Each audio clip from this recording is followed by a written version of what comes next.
144e et 145e apparition du livre des âmes du purgatoire.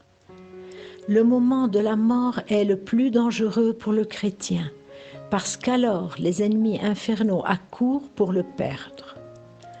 Un personnage qui avait passé toute sa vie dans la pratique de la vertu, et particulièrement dans celle de la charité pour les âmes du purgatoire, fut assailli avec fureur par le démon à ses derniers instants.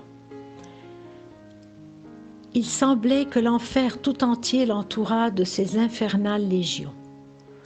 Le mourant opposait une vigoureuse résistance à tant de furieux assauts. Heureusement que par ses suffrages, il avait envoyé en paradis un grand nombre d'âmes qui, voyant leur bienfaiteur engagé un si redoutable combat, volèrent à son secours. Quelques-unes se précipitent sur les esprits maudits et les mettent en fuite.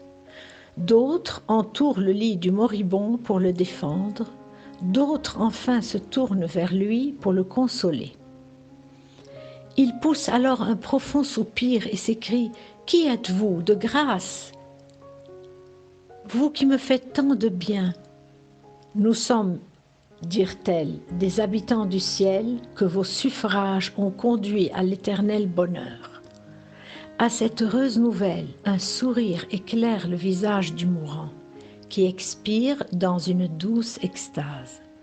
Son âme, en se présentant au souverain juge, trouva comme protectrice et avocate toutes les âmes qui étaient accourues à sa défense. Elle fut trouvée digne de la gloire éternelle et y entra comme un triomphe au milieu des bénédictions des saints qu'elles avaient arrachées au purgatoire. Ainsi serons-nous traités si jusqu'à la mort nous sommes fidèles à prier pour les âmes du purgatoire. Deuxième récit. L'âme d'une dame morte au Luxembourg commença à apparaître à une jeune fille et à lui demander ses prières.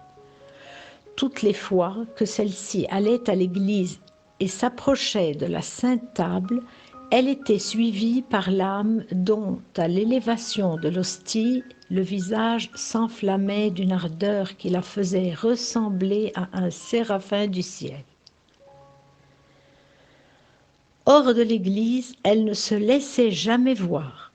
La jeune fille lui en demandant la raison, elle s'écria « Ah, tu ne sais pas quelle peine c'est que d'être loin de Dieu. Une fois qu'on l'a vu, rien ne le saurait exprimer.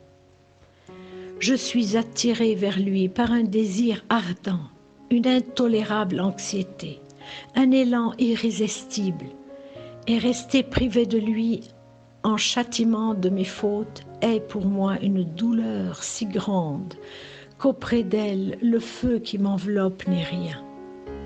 Pour adoucir le chagrin de cet éloignement de Dieu, ce bon Père du ciel m'a permis de revenir dans cette église et de l'adorer sur terre, jusqu'au jour où je le posséderai dans son céleste palais.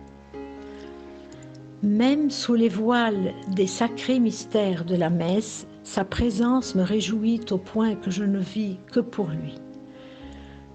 Que serait-ce quand je le verrai face à face dans le paradis? Et elle suppliait la jeune fille de hâter cet heureux moment par ses prières, ses messes et communions.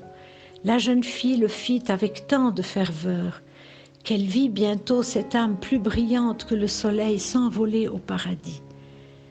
Ne cherchons que Dieu sur terre et nous serons plus heureux, même ici-bas, que si nous jouissons de tous les plaisirs mondains, mais c'est surtout au ciel que nous en jouirons éternellement avec une félicité ineffable.